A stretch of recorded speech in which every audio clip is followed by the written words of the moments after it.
this was real. She's trying to scare you. They will pull you down to hell.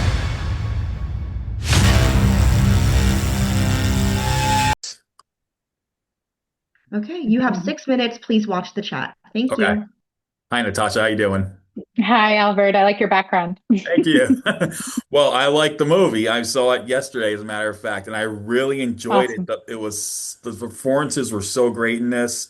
And my first question is, what inspired you to do this film?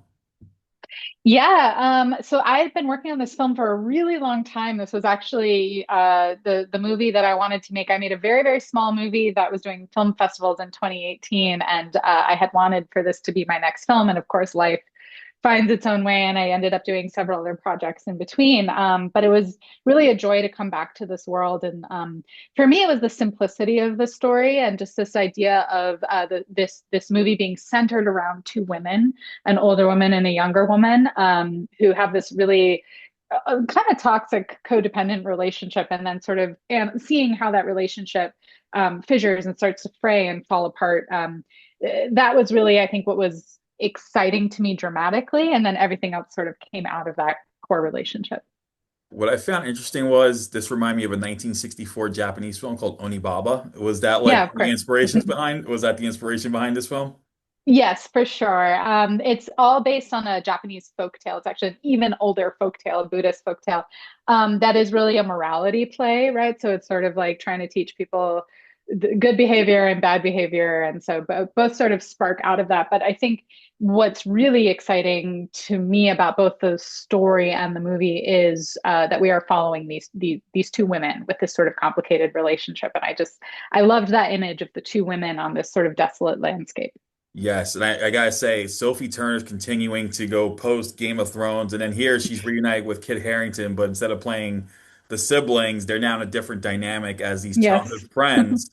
And what was it like to work with these two, considering, they have worked together, of course, in this TV series? Yeah, it was really beautiful. It was sort of a reflection of the movie itself because they hadn't seen each other for several years, but they had this really very, very close friendship that they developed over the course of Thrones. And they both said we loved acting together, and we didn't get to have too many scenes together in Game of Thrones, and so they liked the idea of sort of being able to come back together and play in this sandbox, this medieval sandbox again. But this that relationship of childhood friends who have been apart who come back together, I think just felt very natural for them because that was what was really happening. So that was really sweet to be able to capture on screen. And I gotta tell you, Marcia Gay Harden, I've seen her play unlikable characters, but this has got to be the darkest role she's ever played, I think. And she Yeah, did such a fantastic job. What was it she like? did. What was she like on the set when you were showing her what the character was about?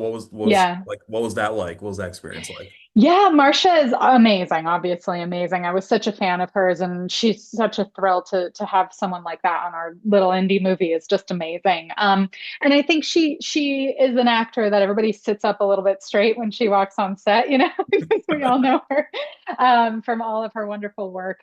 And so I think Marcia just really she wants the audience to stay in it. And so that is her goal at all times. She never wants to be the reason that an audience member gets taken out of the drama or the humor or the whatever it is that she's doing. And so she just has total commitment to the scene. And I think for her, once we sort of identified that this character is someone who's doing all of these crazy, nasty things, out of, I think, this very human, very sympathetic need to not be left behind, to not be alone. Yeah. Once we sort of identified that, I think everything else fell into place, and she could just kind of have fun. She had a lot of fun with the blood and guts and all the sort of horror stuff. Yeah, I found it interesting because I thought for me the theme was they both women suffered loss, but in the case of Mm, Anne, she finds hope with Iago, but yet Morven, she's still suffering the wrath of loss, and not mm. just from the morality standpoint, but the fact that now that her son is gone, how are they going to survive? So that's what she has to resort to, and I found that quite interesting. That whole Yeah, like double-edged sword about loss and all that. So I think yeah. that's what really worked out with this film. Yeah, and that at the beginning of the movie, they're sort of waiting they're waiting for the son to come back, for the man to come back from war. And then when he doesn't come back, it kind of throws a wrench in everything, right? And that sort of then spirals off into them needing to reassess their lives and kind of, and the younger woman wants to leave and be independent. And unfortunately, that means leaving the older woman behind and letting her be alone. So how long did production take on this, and what were there any challenges you faced during production at all? Like, did you face anything besides time constraints? Many, many challenges. Yes, we're a very small movie. We're a true independent movie. So again, it's just so exciting to have this cast on the movie that we can just really have these beautiful, amazing faces on our very, very small movie. So we were in the elements. We were on location in Cornwall, England, which was amazing to be a part of this kind of magical, mystical place. But the flip side is, you're sort of at the mercy of the weather, and English winter is pretty frightful. So we were definitely needing to sort of bob and weave around logistics throughout the film. But we shot the film in we had 17 days of production and one pickup day, so about 18 days of filming. That's awesome. Well, everyone, The Dreadful is coming out on the 20th. Definitely check this movie out. It's fantastic. Game of Thrones fans are gonna love the reunion with Sophie Turner and Kit Harington, but the story itself and Marcia Gay Harden's performance is fantastic. And Natasha, I hope the film becomes a hit. And thank you so much for taking the time to talk about it. Thank you so much, Albert. I appreciate it. All right, you take care. Bye. Thank you.